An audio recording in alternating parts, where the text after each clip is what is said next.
Hello, journalists who are on the line. This is Chris in Geneva, doing a quick audio test for the virtual press conference of, believe it or not, the 13th of May. Here we are midweek in Geneva. Looking forward to you joining us today. We're hoping to get started soon. Please stand by.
François, François, t'as fait le plastique?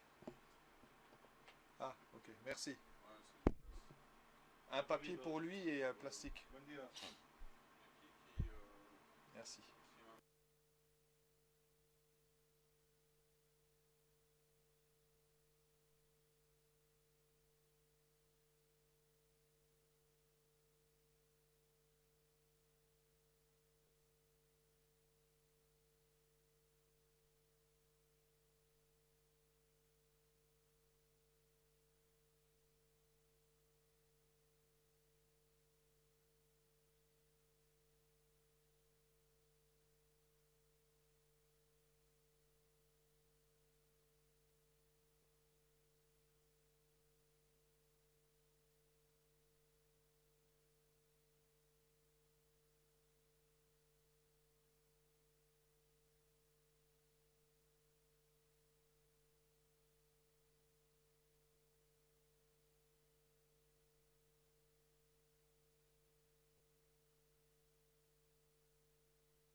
Test, test, restream test.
This is a test.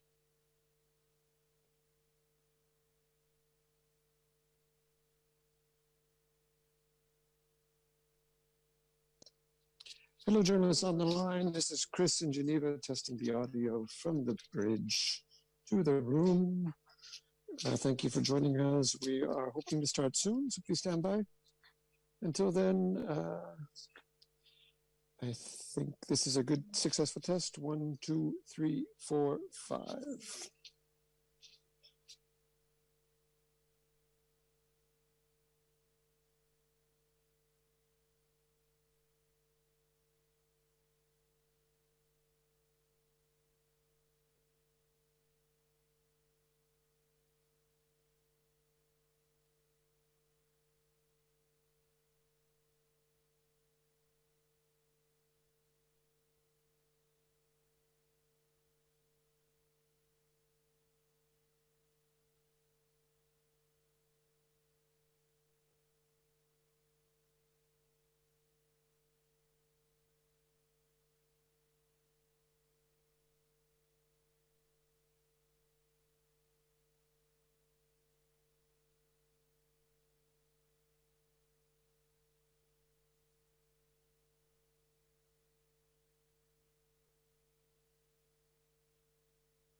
Hello to everyone watching us on WHO social media platforms, and welcome to all journalists who are joining us on Zoom. Welcome to this regular COVID-19 press conference. Today we have a number of guests. We have, as usual, WHO Director General Dr. Tedros. We have Dr. Maria Van Kerkhove, Dr. Mike Ryan. With us is also Mr. Stephen Solomon, Principal Legal Officer in the Legal Office. And we also have Dr. Samira Asma, who is Assistant Director General in our Department for Data Analytics and Delivery for Impact. Dr. Asma's team has been working on the World Health Statistics that we have shared this morning with our media list. We will go to questions after the opening remarks from Dr. Tedros. I'll give the floor to Dr. Tedros now. Thank you, Tariq. Good morning, good afternoon, and good evening. Yesterday was International Nurses Day, and a moment to celebrate those critical frontline health workers saving the lives of people with COVID-19, Ebola, and many other diseases. As the world celebrated nurses, I was shocked and appalled to hear of the attack on an MSF hospital in Afghanistan, which led to the deaths of nurses, mothers, and babies. Civilians and health workers should never be a target. And as my colleague and dear friend Mike Ryan said last week, the weaponization of health is not helping anywhere. We need health and peace.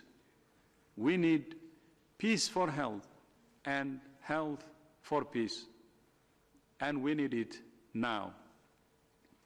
In the time of a global pandemic, I urge all stakeholders to put aside politics and prioritize peace, a global ceasefire, and ending this pandemic together. Every day without a ceasefire, more people are dying unnecessarily. Out of solidarity and respect for those killed and injured, as well as all those nurses and health professionals working right now in some of the most difficult environments in the world, I would like to ask for a collective minute of silence to remember those that have been slain in their daily work to serve and save lives. Please join me.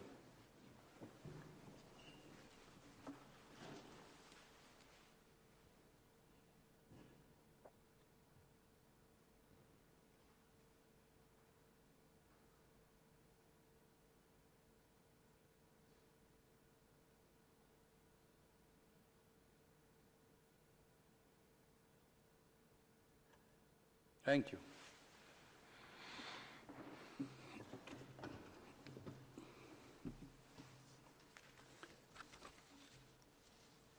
Today, the 2020 World Health Statistics were published by WHO.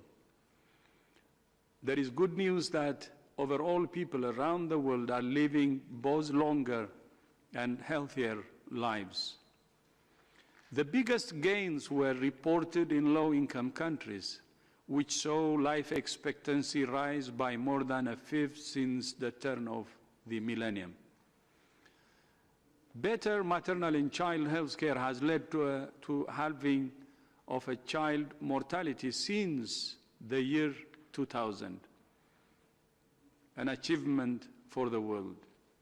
Furthermore, lower-income countries dramatically scaled up access to services to prevent and treat HIV, malaria, tuberculosis, as well as a number of neglected tropical diseases such as guinea worm. However, the report reflects that the rate of progress is too slow to meet the Sustainable Development Goals and will be further thrown off track by COVID-19. The new statistics shine a light on one of the key drivers of this pandemic, inequality. How is it that in 2020, approximately 1 billion people are spending at least 10% of their household budgets on healthcare? How is it that in 2020, over 55% of countries have fewer than 40 nursing and midwifery personnel per 10,000 people? How is it that in 2020, because of a failure to invest in preparedness, we now risk backsliding on child immunization, malaria, neglected tropical diseases, and HIV. The answer is that the world has not done enough to deliver on the promise of health for all. The COVID-19 pandemic is causing a significant loss of life, disrupting livelihoods, and threatening to undo much of the progress we have made. While the coronavirus is an unprecedented shock to the world, through national unity and global solidarity, we can save both lives and livelihoods and ensure that other health services for neglected diseases, child vaccination, HIV, TB, and malaria continue to both function and improve.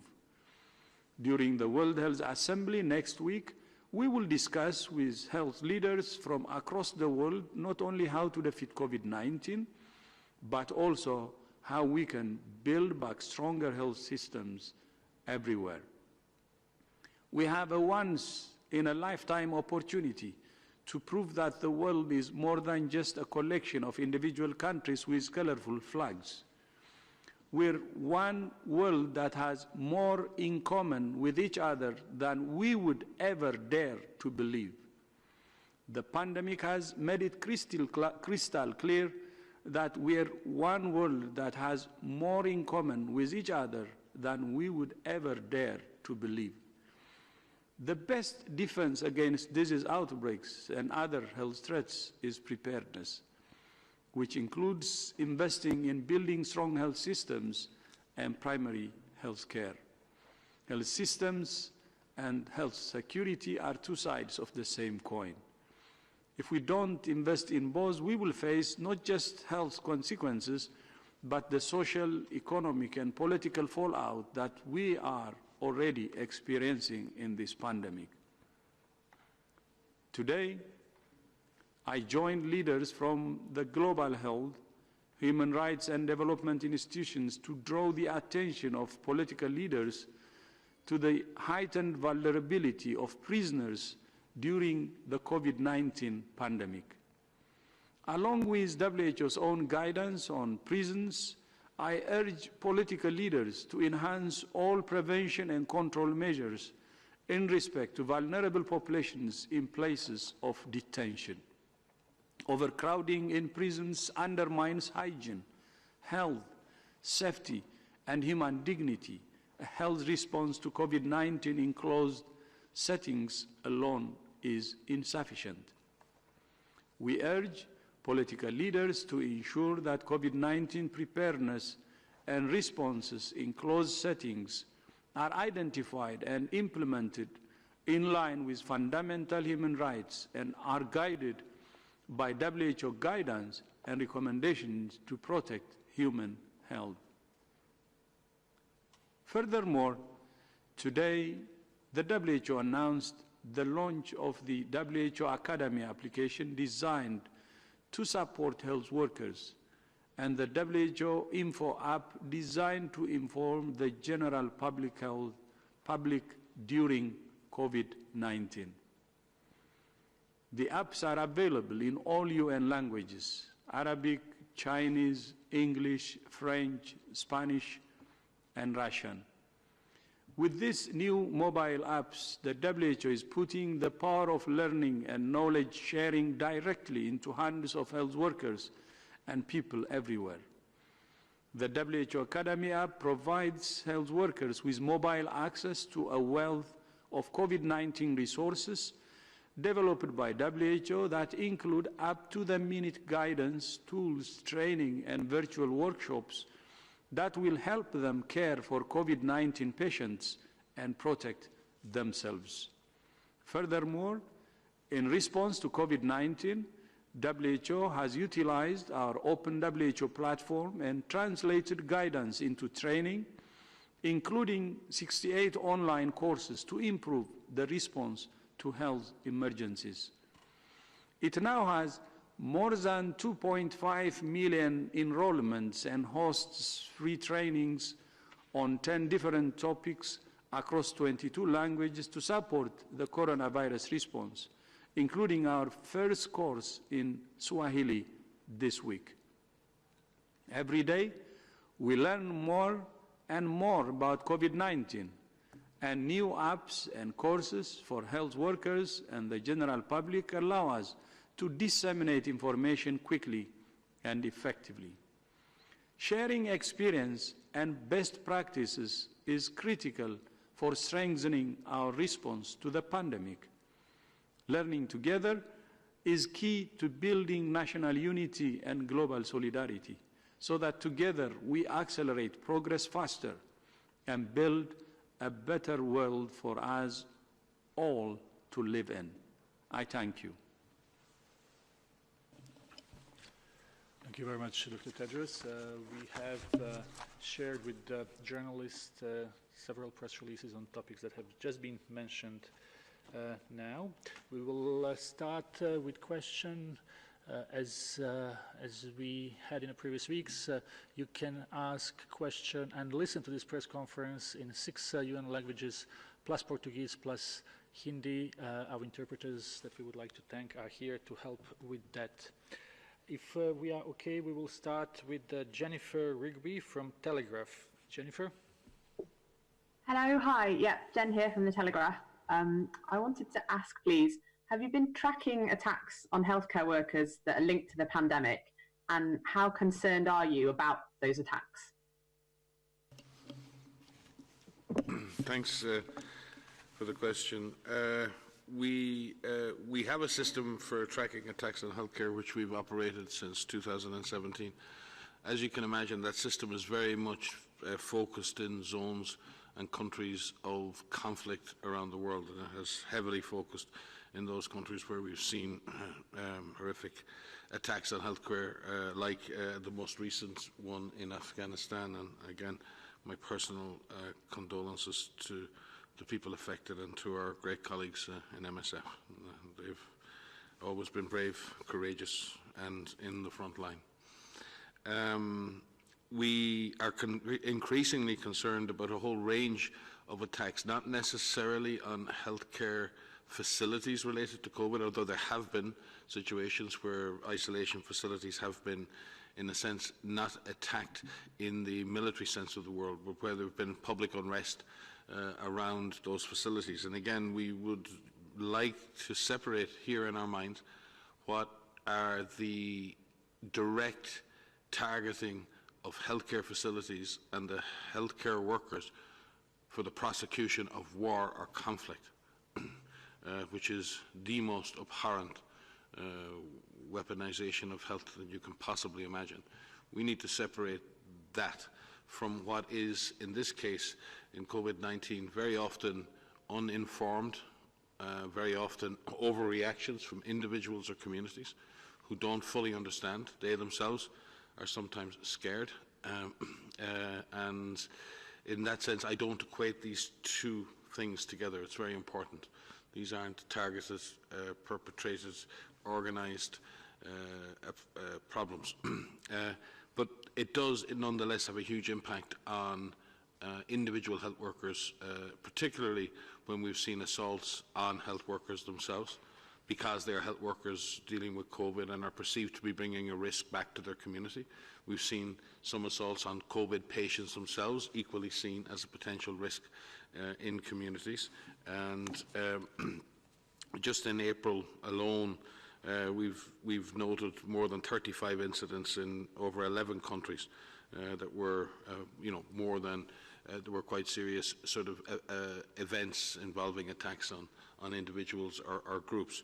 So, and some of this, again, we have to look at in terms of the way that COVID-19, in a sense, too, has a lot of other issues have arisen around human rights and on the profiling and targeting of ethnic groups or ethnic minorities. We've seen similar issues arise around blame from settled communities versus communities that might be migratory. So I think, in a sense, COVID-19 is bringing out the best in us, but it's also bringing out some of the worst. It's bringing out reactionary groups. It's bringing out enhancing discrimination, and it's in some way we're seeing the facilitation of extreme responses in which people feel empowered to take out their frustrations on individuals who are purely trying to help and help communities. So I think we have to be sensitive to the fact that sometimes this happens because of misunderstanding and lack of information and education, and in other times this is senseless acts of violence and discrimination that must be resisted. And we also need to be sure that our words as leaders are condemning and not facilitating and enabling such behaviours. Thank you. Thank you very much, Dr. Ryan. Next question is from Andrew Calbert from CBC News in Canada. Andrew? Andrew, do we have you? You need to unmute. Yes, please go ahead. Thank you. On March 11th, you rung the international bell that we had a pandemic. So I'm curious what conditions need to be in place for you to unring the bell, let's say, for there no longer to be a pandemic. Is that to do with the finding of an immunization, or if you could just sort of expand on what conditions and be specific? Thank you. I can begin. I don't know if you were using the alarm bell analogy or the boxing analogy, but there's a long way to go before there's going to be any bells unrung in this response. So I think we need to be clear about that. Countries, as you've seen, are trying to find a path out and a path towards a new normal, as many people have put it. And we're going to be on that pathway for a long time. And as we've seen in some countries, even a small recurrence of disease can cause the need for a serious response in terms of the public health response. So I think we're going to have to remain on alert, stay the course, and ensure that we're ready to respond. In terms of reducing the alert, I think one of the issues arises. The WHO has been given a binary system by our member states. It's not the choice of the Secretariat. So member states decided we either have a global public health emergency or we do not. And in that sense, from an official perspective, that is, they're the choices we have. We can obviously, as time moves on in our risk assessment, reduce the level of alert at national, regional and global level through our systematic risk assessment process. At the moment, we obviously consider the risks to still be high at all national, all regional and at global level. But as time goes by, we will seek to adjust those risk assessments and move them down. But that is going to require us reaching a point of very significant control over the virus, very strong public health surveillance, and stronger health systems in place to cope with any recurrent cases. But there is no formal system of de-escalating this other than for WHO to change its national, global and regional risk assessments.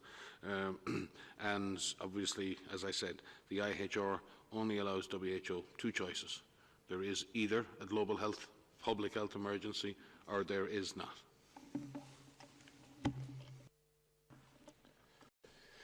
Thank you very much. Next question comes from Georgia. Konstantin. To what Mike said, with regard to the alarm, the highest level of alarm for WHO was actually raised on January 30th. And this is when in the rest of the world we had only 82 cases of COVID and 0 deaths. So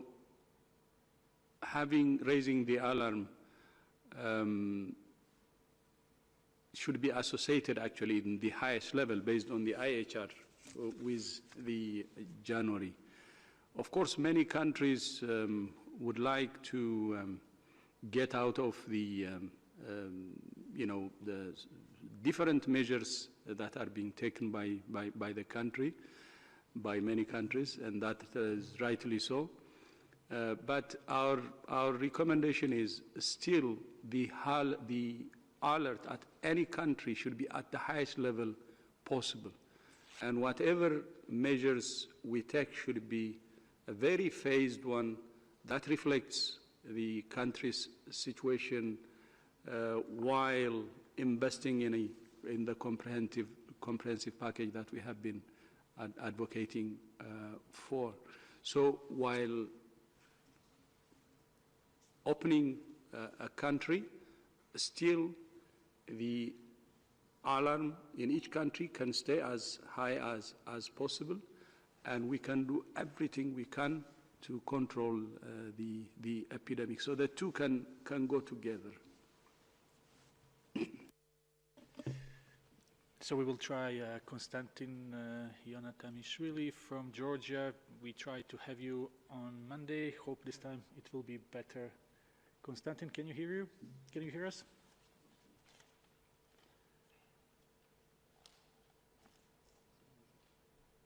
We are trying to get in touch with Konstantin from Georgia. Yeah, I am not. Okay, we can hear you. Okay, thank you very much. I'm from news agency IPRSG from Georgia. Georgians as a nation have very tight social contacts that are motivated not only by tradition but also by economic necessity to live in extended families without possibilities to distance or isolate. Our social behavior and welfare situation are very different to those of Sweden or Baltic countries. My question is, in the future, will you issue country-specific guidelines accommodating specific social and welfare context? How in this situation, where distancing is not an easy option, we can protect the most vulnerable groups? Thank you very much. I can begin on Georgia. I think Maria will come in, and I think you make a very, very good point in the second part of your question around how can we ensure that these global guidance are adapted into local context, and it is important that they are. We have seen the impacts of lockdown measures in lower income settings, which are having a deep impact on people's lives. So we have to be very, very careful that we offer advice that can be adapted at national level. And we have issued subsequent advice for adapting our global guidance to refugee camps, to low-income settings, to various other settings. And Maria can speak to that guidance. With specific respect to Georgia, I think Georgia's been in a very flat growth curve over the last couple of weeks and has obviously kept cases down to under 650 and has a doubling time of cases of weeks now. So I think there's only been a 6% increase in cases in the last week. So I think Georgia itself is doing well.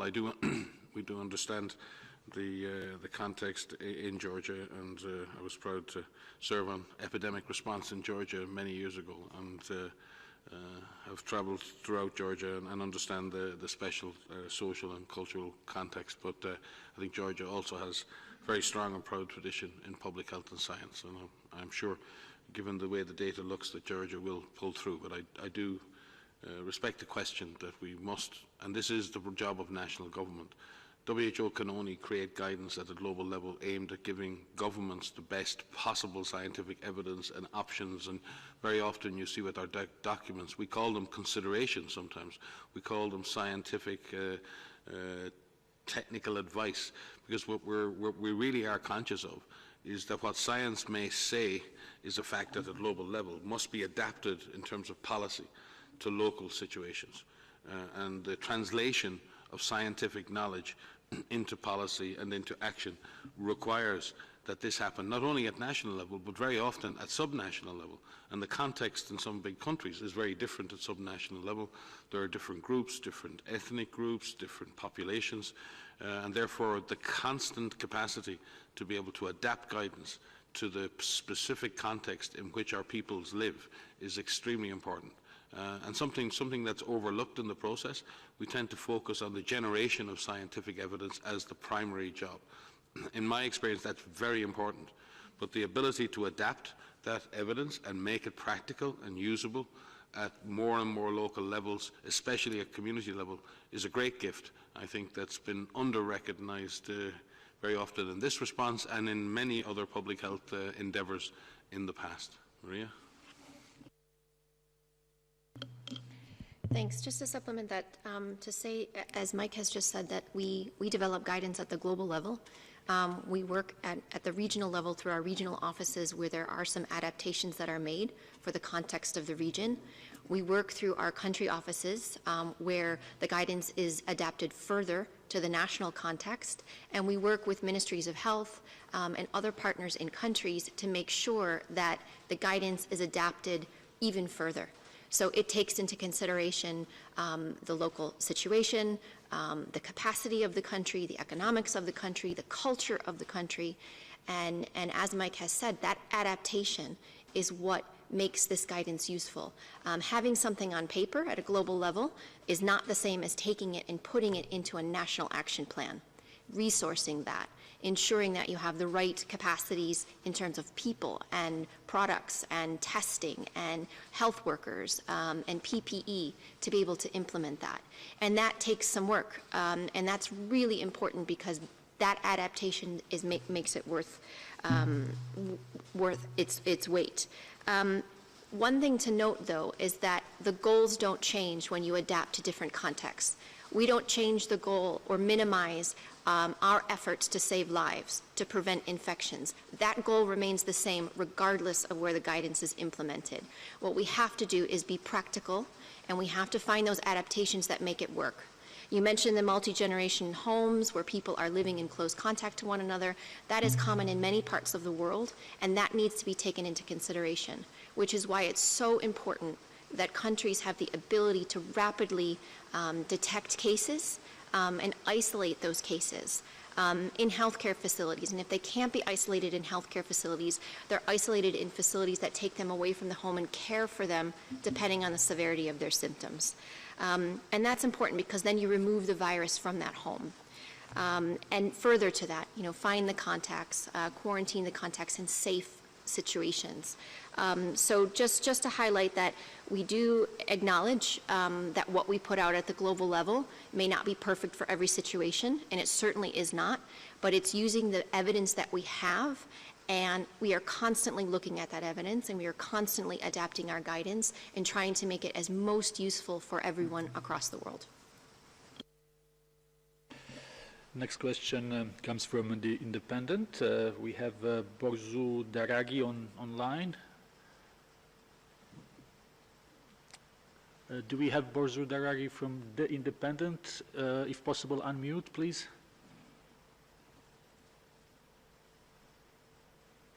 Hello? Hi. Yes. So sorry about that.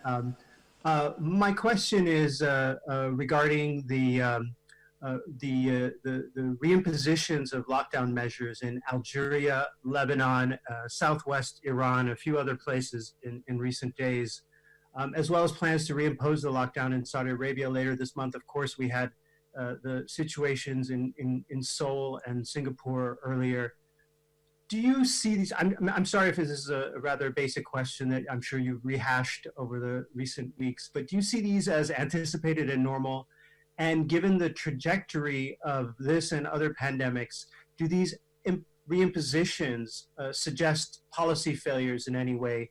Are they cautionary tales or just understandable trial and error? I think you answered your own question, so I think they're all of the above. Some are cautionary tales, and some represent actually the kind of things we expect. It's all about scale, and it's all about how much you understand the problem. I think if there is no question, the reason why countries have gone into different forms of severe public health and social measures and lockdowns was to separate people so we could stop the virus jumping from person to person. If the virus is still present and you bring people closer together, You don't have to be an astrophysicist to work out that the disease will move more easily from person to person in that situation. So if you can get the day-to-day case number down to the lowest possible level and get as much virus out of the community as possible, then when you open, you will tend to have less transmission or much less risk. If you reopen in the presence of a high degree of virus transmission, then that transmission may accelerate. If that virus transmission accelerates and you don't have the systems to detect it, it will be days or weeks before you know something's gone wrong. And by the time that happens, you're back into a situation where your only response is another lockdown. And I think this is what we all fear, is a vicious cycle of public health disaster followed by economic disaster, followed by public health disaster, followed by economic disaster. And I think everyone, and sometimes there's a bit of a false equation here. I'm listening and involved in discussions all the time where people are asking me, so this is the economy or the health system? And it's not. Because I think very, very smart people are saying on the economic side that the worst thing that can happen is if we go out of a lockdown and then we don't do the health part right and we go back into a lockdown, that has more danger for the economic system than it actually has for the health system in a sense. Because you can imagine that if the health system gets time to recover, then it can cope with another rise in cases. And the health system can probably do that a few times. I'm not sure how many times the economic system can do that. So I do think this isn't an either or. And it's really important that we learn those lessons now, and that I think you see in cases like particularly in Korea, in China, in Germany, where there's been a jump in cases, the governments there have been alert to that happening and have taken very immediate action to investigate. And I think that's what we need to see. When we see that kind of rapid action, then we're reassured, and I think populations are reassured. But if we don't have those public health surveillance systems in place, and then we start to see the hospitals fill up again as the indicator, if we have to wait until our hospitals are overflowing before we recognize there's a problem, then I think you're not into trial and error, then you're into what you call the cautionary tale. And we should not be waiting to see if opening of lockdowns has worked by counting the cases in the ICUs or counting the bodies in the morgue. That is not the way to know something has gone wrong. The way to know that the disease is coming back is to have community-based surveillance, to be testing, and to know the problem is coming back, and then be able to adjust your public health measures accordingly. Let us not go back to a situation where we don't know what's happening until our hospitals are overflowing. That is not a good way to do business. I just want to comment on the use of the phrase lockdown. I think there's this misconception that a lockdown is one thing. It's not. It's a set of measures that countries have taken. They include, individual and community level restrictions of movements, or some of them are called stay-at-home orders. They include closures of different types of facilities, whether these are schools or workplaces, partial closure or full closure. And we should say that not all countries did school closure. Not all countries closed all their workplaces. They include closures of bars and nightclubs. They include, restrictions or limiting of mass gatherings and sporting events. And so this use of the word lockdown, it makes it sound like an entire country has shut down overnight. And it's just not the case. So what we're seeing in a number of countries, and where we're seeing more success in this, and we are constantly learning, we have to keep saying that. There is no one solution here that you must do this or you must do that. It must be a comprehensive approach. And in some countries, they've looked at the virus. They've looked at where is the intensity of transmission? Where do we need to impose some of these measures in terms of restricting people's movements and putting stay-at-home orders in? And where do we need to lift them when the situation changes? And I think we need to get into this mindset that it's going to take some time to come out of this pandemic, whatever that looks like, including the lifting of these measures in a slow in a staggered way, which will differ, based on the country itself. You may see a lifting in some parts of the country where it's staying in place in others. And as the virus is either controlled or it has found a place to take off and resurge, those measures may need to be put in place again. And I think that having the communities and having all of us understand that they may need to be lifted, they may need to be implemented again, I think we need to be ready for that. And it's important that countries have the systems in place to be able to rapidly detect cases and then take appropriate actions. So I just wanted to comment on the use of this word lockdown, because it isn't an all or nothing. And we need to find the new normal as we go forward in managing the risk of resurgence and protecting people's health while getting people back to living their daily lives. Thank you. A few of you were asking about a background noise. That was rain. It's just stopped now, but it can come again, so it's just a rain. Next question is for Shane Zhu from CCTV. Shane, can you hear us? Hi, Tariq. Thank you. Can you hear me? Yes. Thank you, Tariq. Shane from China Central Television, CCTV. In most states of United States, at least 1/3 of COVID-19 deaths are from the long-term care facilities. How could this happen? Or is it because of the idea of herd immunity that was discussed before in the previous briefing, or there's lack of the care for this vulnerable group? Thank you.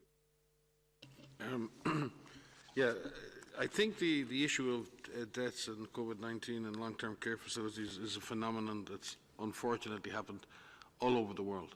And many countries have been affected by this around the world. And in that sense, it is a tragedy, and we've spoken about that many times. There are many, obviously, factors driving this. The population of people who live in long-term care settings are very often older and have many have underlying conditions. So they're a very vulnerable community from that perspective.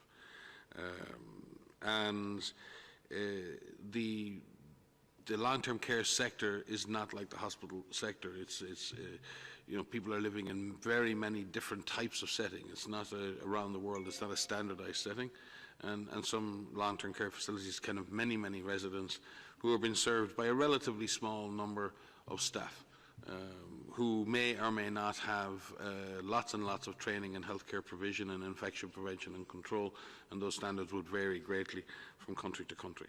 But I think the one thing that most countries would accept is that we haven't managed to shield those centres from disease entering, and when the disease has entered those long-term care facilities, it has been extremely difficult to prevent the spread in those facilities, and a lot of our wisest people have died in that.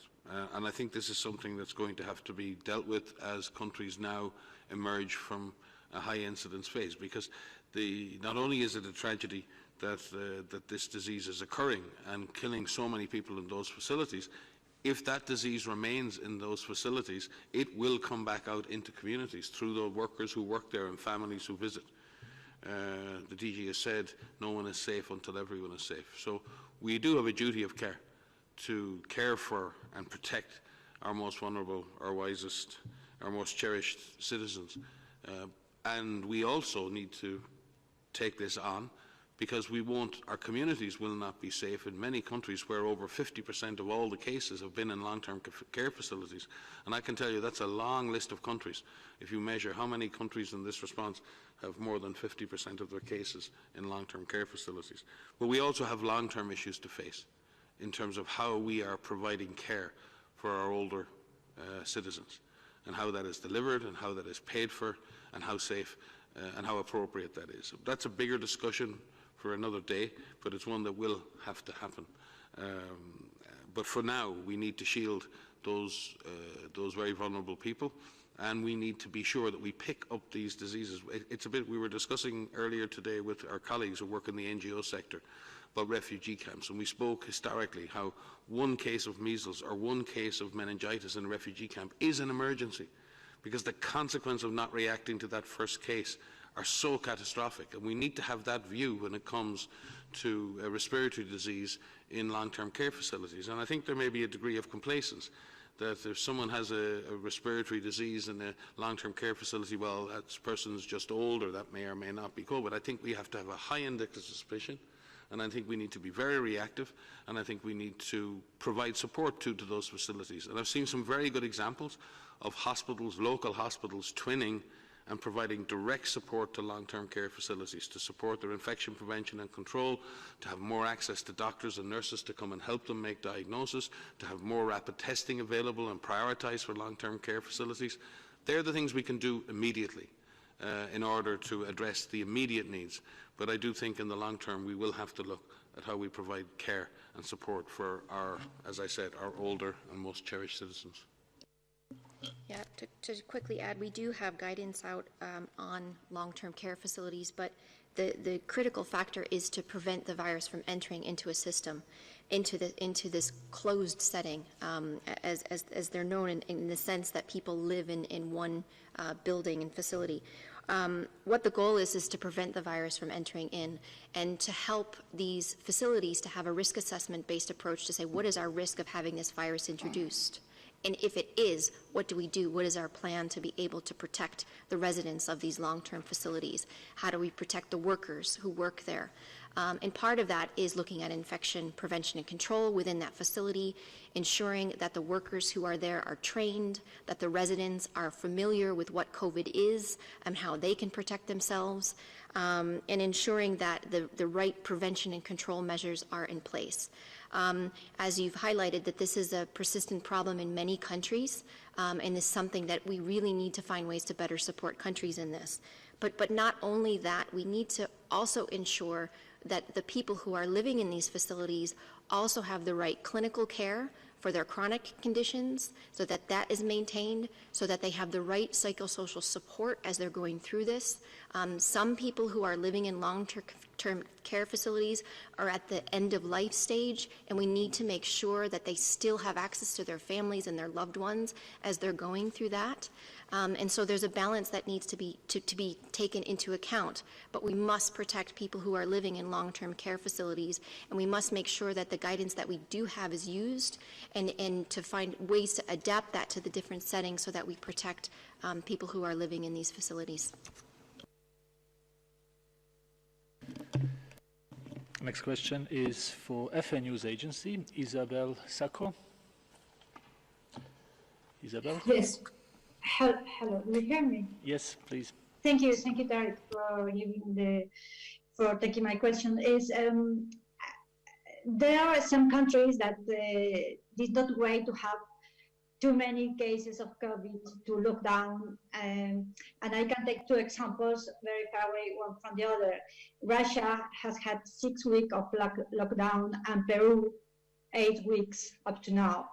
But in both countries, cases are still increasing, and in Russia is now the second country with more cases in the world. My question to you is why these lockdowns, which were quite strict, didn't work for them, and how much of the outcomes depend on government or state responsibility, and how much on individual responsibility? So I can start. I don't know the specifics about the implementation of public health and social measures in Russia and Peru off the top of my head, but what we can say is the virus needs people to transmit between. If people are in close contact with one another, and you have an infected person, it will transmit to another person through these respiratory droplets. And so everything that we can do to prevent that from happening, where we know this virus is, we need to, one, look for it, so that we know where the measures need to be put in place. But if the virus is spreading, when there are measures in place, then we need to assess that. And that needs to be, this is why we mention looking at a comprehensive approach and taking a data-driven approach. Look at the epidemiology in the situation, in the geographic context of where it is, break that down to the lowest administrative level as you can, look at which interventions are being used, how they are being implemented, and see if there's any cracks there, if there's any ways in which that could be done better or that could be done differently, and we need to learn from that. And I think that will help understand, why is the virus taking off in certain situations, in certain contexts, in certain communities. And because I say that because we know what has worked in some areas. We know what has worked, and that includes finding cases, isolating those cases, finding the contacts, quarantining the contacts. By doing that, you're actually breaking the chains of transmission. You're breaking the opportunity from an infected person to pass to another person. And so the interventions that are put in place need to have that in mind. May I just add, I did speak the other day about the rapid increase in the number of cases in the Russian Federation, and obviously the situation there is developing. Equally, with regard to Peru, there's been nearly a 50% increase in cases in the last week, and Peru is a relatively small country, is now up to nearly, I think 67 or 68,000 cases there. And there have been quite a number of cases amongst health workers in Peru as well. I think around 1,600 health workers have been infected, and a lot of infections amongst police officers and others. And we've seen that in other countries, how the first responders and the frontline workers are very often the ones exposed to the virus. It's some of the success of implementing stay-at-home orders and movement restrictions have related to how quickly it was done and when it was done. And a difference of 2 weeks in those stay-at-home orders could make a big difference in the epidemiology. It also depends to what extent countries had good surveillance in place and then added public health and social measures to that, as opposed to having very little in place in terms of public health surveillance and then having to put the lockdowns in place to try and suppress the disease spread. There is some magical thinking going on that lockdowns work perfectly and that unlocking lockdowns will go great. Both are fraught with dangers. Just putting in place swinging lockdowns can do as much harm as good if it's not done, as Maria said, carefully. You choose the measures you want to put in place that are adapted to your social and societal needs, that are adapted to stopping the virus most effectively from what you understand as the transmission of virus in your community. What measures can you use that are adapted and acceptable and implementable and sustainable in communities in order to stop the virus? And then whatever risk is left, and there will be risk left, you manage with surveillance and response. That is a risk management approach. We've said it since the beginning, a comprehensive strategy based on measures to mitigate the spread and suppress the spread of the virus and measures to pick up and respond to cases. The two together, with the well-empowered, involved and educated community, I think we've seen again and again in a large number of countries, they've made that work. Other countries haven't yet quite made that work. We all need to get on that journey.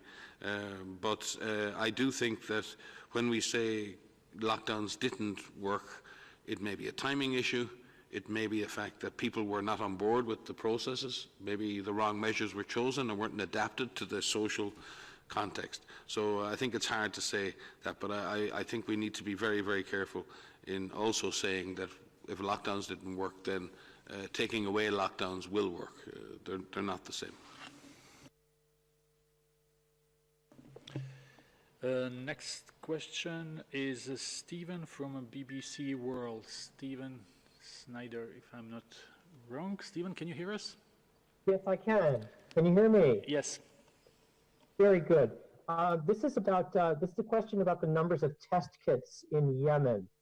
On April 21st, Reuters reported that the International Initiative on COVID-19 in Yemen was sending a shipment that contained tens of thousands of test kits. The article said that the IICY was working with the United Nations. This week, I learned from a WHO staffer that there were 803 tests that have been conducted countrywide in Yemen so far. So my question is, why have so few coronavirus tests been completed in Yemen?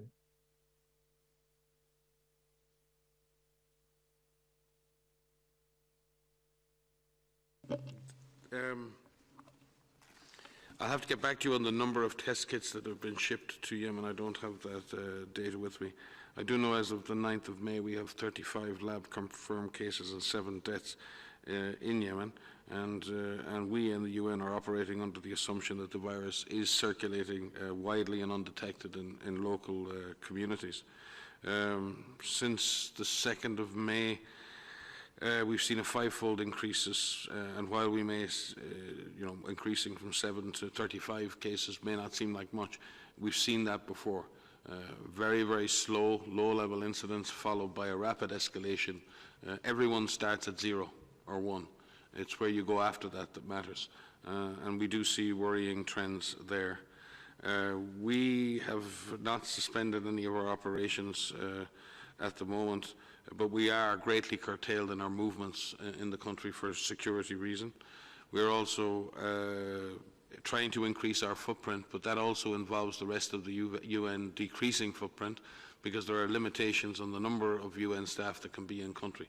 So responding to COVID effectively means not responding to other things, and we thank our colleagues in the UN and the leadership of Lisa Grande, the humanitarian coordinator there, for facilitating and coordinating a process by which we can have more boots on the ground. We would like to see more testing, but to do more testing, you also have to have access to healthcare facilities. You have to have workers who can do that testing. You have to be able to train people to do that. You have to be able to do waste management. It is exceptionally difficult to deliver services in the context of Yemen, a fractured state with multiple different warring parties. But as I say, I will come back to you on the number of tests shipped. I'm sorry I don't have that information at hand. And with any further information on plans to scale up testing across the country. We'll take 1 or 2 more questions. Carl from ARD, Carl Maurer. Hello, Carl, can you unmute yourself, please? Hello? Yes. Can you hear me? Yes. This is Karen Wilson speaking from World Health Alert Crisis. Good afternoon. I'd like to ask you, what are the risks, do you think, of the UK having eased lockdown with people going back to work, public transport quite crowded, and shops starting to open before having implemented a full tracking and tracing system, or do you think that they have already? Thank you. Thank you, Karen, and we will try to go to Carl as the last question. Sorry, Carl, to you. Okay, yeah, thank you. Carl, can we just respond to this question and then we will come back to you? Oh, okay, thank you. Oh, yeah, I'm waiting. Sorry. Okay, DG says that, Carl, go ahead, ask your question, so we'll then have 2 in a row. Carl, please go ahead. Okay, I wonder if we can talk about the discussions if closed borders had an effect on slow down spreading the virus, especially as states like Germany, Switzerland, Austria are now plan to reopen. And I wanted to know, are there any recommendations? What should states keep in mind when reopening borders, when reactivating traveling? I think this is obviously a major consideration. I think there was 2 questions, one about the UK and one about the borders. I think the borders one has more general relevance, and we'll answer that one first and then come back to the specific UK one. I think there are both land and air borders, and obviously crossing a land border in itself doesn't present a tremendous amount of risk because the conveyancer is usually a car, so it's a person moving from one zone to the other. And I think a lot of countries now are looking at risk and response equalization. They're looking at other countries and saying, is the risk of disease in your country similar to mine? And is your response comprehensive like mine? So if we exchange citizens or tourists, there's no real difference. If a person from a country that's managing risk well and managing response well can move between countries, then you're not adding any extra risk by moving your citizens between the countries. And in that sense, you see countries in the Baltic, like Latvia and Lithuania, looking at what they call bubble travel zones. I think Australia and New Zealand doing the same. I think countries in the ASEAN are doing the same and looking at how, and I think that's maybe how travel and trade will return. I'm not an economist and I'm not a futurist, but I think you're going to see countries in the same sub-regions or regions, particularly those with land borders or strong traditional trading or historical links, are going to look for ways to equalize the risk, bring the responses into line so that they have the confidence of their communities that the risk in that country and the response in that country is very similar to what we have here, and therefore we can move as citizens between. So that's going to take time, but I sense that's the way it's going to happen. Air travel is a different challenge because air travel can bring people a very long way and around the world, literally in half a day or a day. And that's going to introduce more complexity for countries as regards the rules they will have for arrivals from far away, and that's going to involve much more sophisticated risk management and risk reduction measures, both in terms of which countries can travel to which, and then how the airline process or the travel process is managed. And I think a lot of airlines now, and we're working with IATA, we're working with ICAO on guidelines for how airlines can resume in a safe manner. And that risk has to be managed right the way through the airport process, the travel process, and then the immigration and arrival process. So it's not just being on the plane. It's a long procedure. So we are working to try and advise the travel industry how to do that as safely as possible. But again, this comes back to national policy, and obviously nation states will decide who can travel to and from their countries, and they will need to do that both at their land borders and at their air borders, and the arrangements made in those two situations may differ greatly, and we may see return of land border travel, certainly extensive cross-border travel before we see extensive air travel, but that again remains to be seen. And maybe the UK question? Sure, I'll take the first question. So the question was specifically about the UK, but I'm going to answer this question for all countries because this is consistent for every country across the world. And there are 6 criteria that countries need to take into account when they are considering adjusting their public health and social measures or so-called lockdowns. We've already discussed that lockdowns can mean a number of different measures. The first criteria, and the DG has said this several times in his speeches, is that transmission is controlled. That means that the incidence of cases, the number of new cases that are happening is reducing, and that is reducing over a period of time. Second is that sufficient health systems and public health capacities are in place. That means that countries have the workforce and the ability to detect, to test, to isolate, to care for cases, making sure that the hospital facilities have enough beds to be able to care for patients depending on the severity of their symptoms, to have the right kinds of ICU facilities or advanced care facilities, respiratory support, having healthcare workers that are in place that can actually care for patients, to ensure that they have ability to contact trace the contacts of known cases, and they have the ability to quarantine those contacts in safe facilities. The third is to make sure that the risks of outbreaks in high vulnerable settings are minimized. We've spoken about some of these today. The DG mentioned prisons and detention centers in his speech today. We've talked about long-term care facilities. It's very important that there are systems in place to protect vulnerable settings. The fourth is that workplace preventive measures are established. We've also issued guidelines around workplace and the resumption of work in a safe way so that certain control and prevention measures are in place, like physical distancing, for example, and that workplaces have plans to be able to rapidly identify cases and manage those cases. 5, the risks of imported cases are managed. Mike just described how with borders opening and people being able to move, that we and it can even be within a country, that we are able to find the virus so that the risk of the virus moving from one geographic area to another can be traced, can be tracked, and we can break those chains of transmission. And lastly, that communities are fully engaged. These are informed, empowered, knowledgeable community members who understand how the lifting of these measures needs to take place in a control and a slow way, and so that they understand that we may be able to lift them, we may need to impose them again, and that we are listening to our communities, we are working with our communities so that they know what role each individual has to play in controlling and suppressing this virus.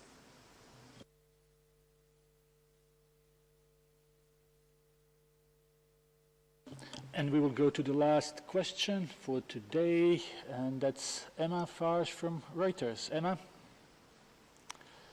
Hey, good afternoon. Another question on the potential longevity of the virus, please. I understand that Chief Scientist at the WHO spoke today to the FT about us having to, it's going to take 4 to 5 years before the virus is under control. And that seems to me like a sea change in people's expectations, because I think most people think we'll muddle through until there's a vaccine, and that will take 12 months.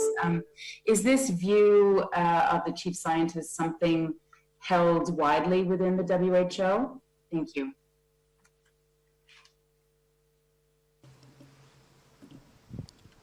Yeah, we'll have to see what Sumia's commentary was, but I suspect it was an answer to probably a question about how long could this last, as opposed to how long do you predict it will last. We have a new virus entering the human population for the first time, and therefore it is very hard to predict when we will prevail over it. What is clear, and I think maybe what Sumia may have been alluding to, is that the current seroprevalence, or the current number of people in our population who've been infected, is actually relatively low. And if you're a scientist and you project forward in the absence of a vaccine, and you try and calculate how long is it going to take for enough people to become infected so that this disease settles into an endemic phase, and we may never, and I think it's important to put this on the table. This virus may become just another endemic virus in our communities, and this virus may never go away. HIV has not gone away, but we've come to terms with the virus, and we have found the therapies, and we've found the prevention methods, and people don't feel as scared as they did before, and we're offering life to people with HIV, long, healthy lives to people with HIV. And I'm not comparing the two diseases, but I think it is important that we're realistic, and I don't think anyone can predict when or if this disease will disappear. We do have one great hope. If we do find a highly effective vaccine that we can distribute to everyone who needs it in the world, we may have a shot at eliminating this virus. But that vaccine will have to be available. It will have to be highly effective. It will have to be made available to everyone, and we will have to use it. Before we began responding to this event on the 31st of December, we were heavily involved and had teams in the Western Pacific working on measles. At that time, every single ventilator, and we've learned about ventilators, all of us around the world in the last, a lot of people talk about ventilators. I think there were 14 ventilators in Western Samoa at that time, and all 14 were occupied by young children. And they were occupied by young children who had a devastating disease. It was called measles, and they weren't vaccinated against that disease. So forgive me if I'm cynical, but we have some perfectly effective vaccines on this planet that we have not used effectively for diseases we could eliminate and eradicate, and we haven't done it. We've lacked the will, we've lacked the determination to invest in health systems to deliver that. We've lacked the capacity to sustain primary health care at the front end. And therefore, science can come up with the vaccine, but someone's got to make it, and we've got to make enough of it that everyone can get a dose of it, and we've got to be able to deliver that, and people have got to want to take that vaccine. Every single one of those steps is fraught with challenges. It's a massive opportunity for the world.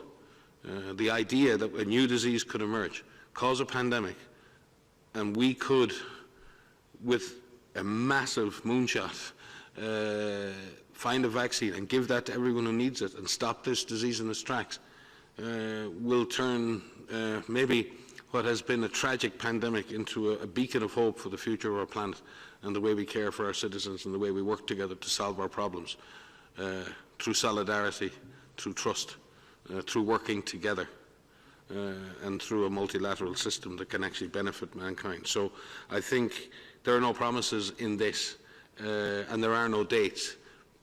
This disease may settle into a long-term problem. It may not be. In some senses, we have control over that future, but it's going to take a massive effort to do it. The DG's been calling for it. He's been speaking, bringing leaders together, trying to drive the issue so that we have access to COVID tools. We believe we have a coalition that can deliver on that, but it's going to need the political, the financial, the operational, the technical, and the community support to be a success.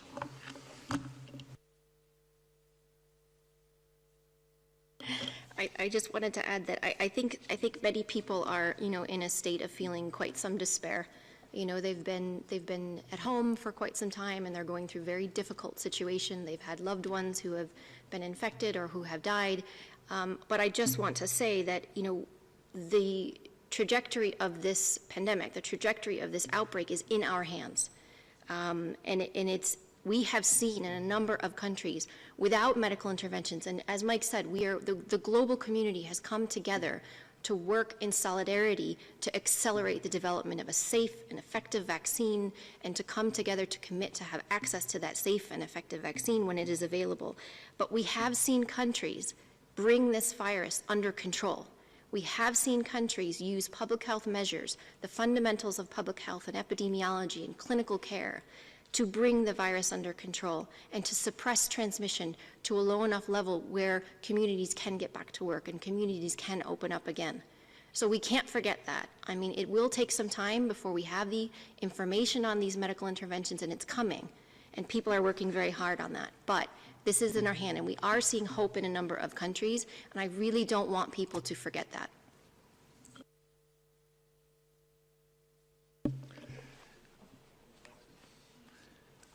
Well, with these comments, we will conclude today's press conference. Thanks to everyone who was watching us on WHO social media platform, also to all journalists who were online. We will have audio file available for you in the next hour or two, and transcript tomorrow. Wish everyone a very nice evening. So thank you, Tariq. And as Maria said, I think the trajectory is in our hands, and this is everybody's business, and we should all contribute to stop this pandemic. And thank you for joining, and see you on Friday.